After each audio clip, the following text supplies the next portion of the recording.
नमस्कार, आप देख रहे हैं कबीर न्यूज। मैं हूं आपके साथ ऋचा कमल। खबरों की शुरुआत करने से पहले नजर सुर्खियों पर।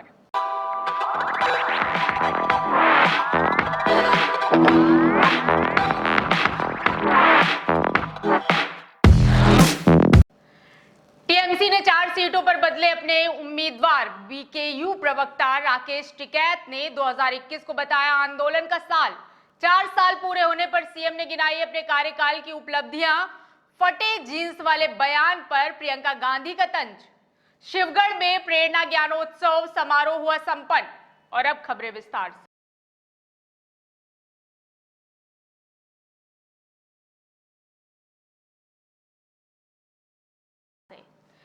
पश्चिम बंगाल में सियासी संग्राम लगातार जारी है। इस चुनाव में टीएमसी और भाजपा में कांटे की टक्कर दिखाई दे रही है। इसी बीच टीएमसी ने अपनी 4 सीटों पर फेरबदल करके अपने उम्मीदवारों के नाम बदल दिए हैं। ममता के इस फैसले के बाद टीएमसी छोड़ भाजपा ज्वाइन करने वाले शुभेंदु अधिकारी ने हमला बोला है। दीदी पर हमला करते हुए शुभेंदु ने कहा, ममता बनर्जी को यह पसंद नहीं कि पश्चिम बंगाल में चुनाव लोकतांत्रिक तरीके से हो। कुछ गुड़ीवादियों और पाकिस्तानियों का प्रयोग कर उम्मीदवारों को रोका जा रहा है, लेकिन पुलिस कोई कार्रवाई नहीं कर रही। आगे अधिकारी ने ममता पर निशाना साधते हुए कहा, 2019 में उन्होंने जिस संयुक्त मोर्चा की बात की थी उसका क्या हुआ? इससे पहले भी उन्होंने दावा किया था कि वे बीजेपी को केंद्र से हटा देंगी।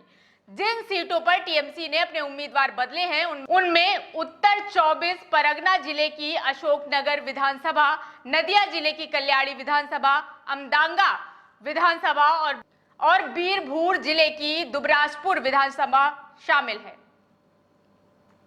बदलाव करते हुए ममता ने कल्याणी विधानसभा पर अनिरुद्ध विश्वास को मैदान में उतारा है। वहीं अशोकनगर विधानसभा सीट से नारायण गोस्वामी, अमदांगा विधानसभा से रफीकुर रहमान और दुबराजपुर विधानसभा सीट से देवव्रत साहा को टिकट दिया है।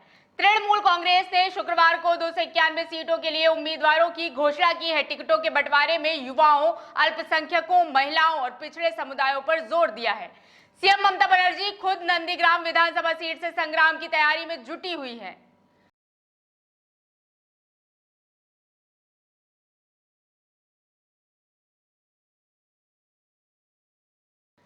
केंद्र सरकार के काले कानूनों के किसानों का आंदोलन 100 से भी ज्यादा दिन पार कर चुका है। इसी बीच गुरुवार को न्यूज 24 से बात करते हुए भारतीय किसान यूनियन के प्रवक्ता राकेश टिकैत ने कहा कि हम पीछे हटने वाले नहीं हैं। अब गर्मी आ गई है, छोटे मकानों की हाइट अब बढ़ेगी, अब और ऊंचे मकान बनवाएंगे। टिकैत ने मीडिया से की गई बातचीत में कहा कि ये मामला अब नवंबर-दिसंबर तक जाएगा, तो अब गर्मी को देखते हुए ऊंचे मकान बनाने पड़ेंगे। टिकैत का कहना है कि सरकार शायद अक्टूबर तक मान जाए, लेकिन हम तो नवंबर-दिसंबर मान कर बैठे हैं। आगे उन्होंने कहा, 2021 का ये साल है, ये आंदोलन का साल है। सब आदमी अपने आंदोलन पर ध्यान दें, कहां रहना है इसका ध्यान दें, व्यवस्था बनाने पर ध्यान दें और अपनी फसल की कटाई भी करें।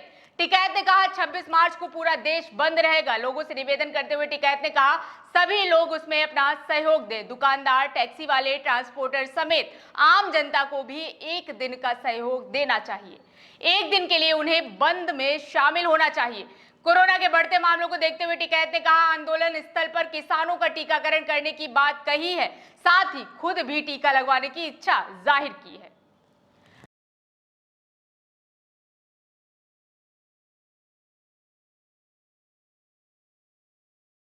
उत्तर प्रदेश की सत्ता संभाले हुए सीएम योगी को आज 4 साल पूरे हो गए हैं। इस मौके पर सरकार अपनी उपलब्धियों को गिना रही है। 4 साल पूर्ण होने पर सूबे के मुखिया योगी आदित्यनाथ ने एक प्रेस कॉन्फ्रेंस की है, जिसमें उन्होंने सिलसिलेवार ढंग से राज्य सरकार की उपलब्धियां गिनाई। इस दौरान सीएम ने इशारों ही इशारों में विपक्ष पर भी तंज कसा है। सीएम ने कहा कि पिछले 4 साल में प्रदेश में कोई दंगा नहीं हुआ। इस दौरान सभी त्योहार भी शांतिपूर्वक मनाए गए। पहले यूपी में कोई भी त्योहार शांतिपूर्वक नहीं मनाए जा सकते थे। उन्होंने कहा कि आज उत्तर प्रदेश के बारे में दुनिया में सकारात्मक माहौल बना है। इसमें पीएम नरेंद्र मोदी का मार्गदर्शन हमें मिला है। उनके नेतृत्व में अब बीमारू राज्य की श्रेणी से हटकर उत्तर प्रदेश सबसे बड़ी अर्थव्यवस्था बनकर उभरा है। आज ईज ऑफ डूइंग की लिस्ट में भी यूपी नंबर 2 पर है। प्रदेश ने काफी लंबी छलांग लगाई है। उन्होंने कहा कि यूपी में पहले केंद्र की योजनाओं को जगह नहीं दी जाती थी। यह दुर्भाग्यपूर्ण था क्योंकि यदि पुरानी सरकारें केंद्र सरकार की योजनाओं को लागू करती तो बड़ा परिवर्तन हो सकता था। हमारी सरकार ने इन योजनाओं को मिशन मोड में लागू किया। प्रधानमंत्री आवास योजना के मोर्चे पर यूपी नंबर 1 पर है। इसके अलावा मुख्यमंत्री आवास योजना के तहत भी वनटांगियों, मुसहरों और समाज अन्य वंचित तबकों को बड़ी संख्या में आवास दिए गए हैं। मुख्यमंत्री ने अलग अलग वर्गों को दिए गए आवासों की संख्या का विस्तार से उल्लेख भी किया।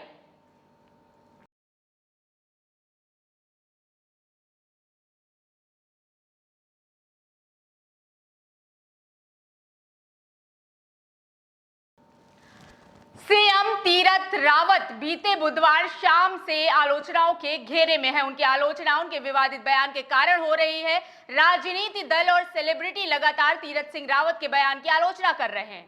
अब कांग्रेस महासचिव प्रियंका गांधी ने भी इस मामले में तीरथ रावत पर तंज कसा है। प्रियंका ने ट्वीट कर आरएसएस के खाकी नेकर में बीजेपी नेताओं की तस्वीरों को शेयर किया है। प्रियंका ने अपने ट्वीट में लिखा, ओ माय गॉड, उनके घुटने दिख रहे हैं। प्रियंका गांधी ने इस कमेंट के साथ एक तस्वीर भी साझा की है। उनमें प्रधानमंत्री नरेंद्र मोदी, संघ प्रमुख मोहन भागवत और केंद्रीय सड़क परिवहन व राजमार्ग मंत्री नितिन गडकरी राष्ट्रीय स्वयंसेवक संघ के पुराने ड्रेस कोड में नजर आ रहे हैं। कांग्रेस ने मांग की है कि वह अपनी टिप्पणी के लिए माफी मांगे या फिर प्रधानमंत्री नरेंद्र मोदी और भाजपा नेतृत्व उनसे इस्तीफा देने की मांग करे। फटी जींस वाले बयान को लेकर रावत जबरदस्त आलोचनाओं और सवालों के घेरे में है, लेकिन इसी बीच उनकी पत्नी रश्मि रावत उनके बचाव में उतर आई हैं। उन्होंने एक वीडियो जारी किया है जिसमें उन्होंने कहा है कि सीएम ने जींस वाली बात किसी खास विषय पर कही थी, लेकिन उस संदर्भ को ही गायब कर दिया गया और सिर्फ एक शब्द को पकड़कर रख लिया गया, उस पर बवाल मचा दिया गया। रश्मि रावत ने कहा कि सीएम का कहना था कि भारत की संस्कृति को बचाने की अहम जिम्मेदारी देश की महिलाओं की है। बिना महिलाओं के समाज का विकास संभव नहीं है। समाज के सृजन में हर महिला की भागीदारी आवश्यक है। उनके कंधों पर जिम्मेदारी है कि वो हमारी सांस्कृतिक धरोहर को बचाएं, हमारी पहचान को बचाएं, हमारी वेशभूषा को बचाएं, क्योंकि एक महिला ही एक स्वस्थ समाज को जन्म दे सकती है और सांस्कृतिक मूल्यों को बचा कर रख सकती है। क्यों आलोचनाओं के घेरे में आए सीएम रावत? दरअसल 17 मार्च को सीएम तीरथ सिंह रावत बाल अधिकार संरक्षण आयोग की एक कार्यशाला के उद्घाटन करने पहुंचे थे। इस 2 दिवसीय कार्यशाला का टॉपिक था बच्चों में बढ़ती नशे की प्रवृत्ति, रोकथाम और पुनर्वास। इस दौरान तीरथ सिंह रावत ने कहा कि बच्चों को नशा सहित तमाम विकृतियों से बचाने के लिए उन्हें संस्कारवान बनाना होगा। संस्कारित बच्चे जीवन के किसी भी क्षेत्र में असफल नहीं होते और इसके लिए उनकी मां को सजग होना चाहिए। और इसी बात पर उन्होंने अपना अनुभव साझा किया था, जिसके बाद वे आलोचनाओं के घेरे में आ गए। फटी जींस संबंधी विवादास्पद बयान पर अपनी सफाई दी है। तीरथ ने कहा कि उन्होंने संस्कार, संस्कृति और परिवेश के परिप्रेक्ष्य में यह बात कही थी।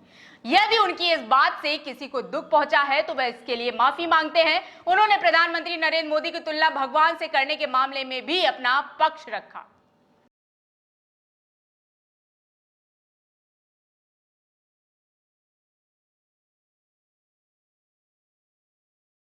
ब्लॉक प्रांगण शिवगढ़ में प्रेरणा ज्ञानोत्सव समारोह का आयोजन किया गया। समारोह में मुख्य अतिथि राम नरेश रावत, विधायक बछरावा, अति विशिष्ट अतिथि नीरज कुमारी, ब्लॉक प्रमुख शिवगढ़ व विशिष्ट अतिथि जेपी सिंह, जिला शिक्षा व प्रशिक्षण संस्थान रायबरेली ने दीप प्रज्वलन कर कार्यक्रम का शुभारंभ किया। उच्च प्राथमिक विद्यालय की छात्राओं ने सरस्वती वंदना और सांस्कृतिक कार्यक्रम प्रस्तुत किया। कार्यक्रम का सफल संचालन वरिष्ठ शिक्षक सुरेंद्र वर्मा के मुखारविंद से किया जा रहा था। मुख्य अतिथि का खंड शिक्षा अधिकारी वीरेंद्र कनौजिया ने माल्यार्पण कर स्वागत किया।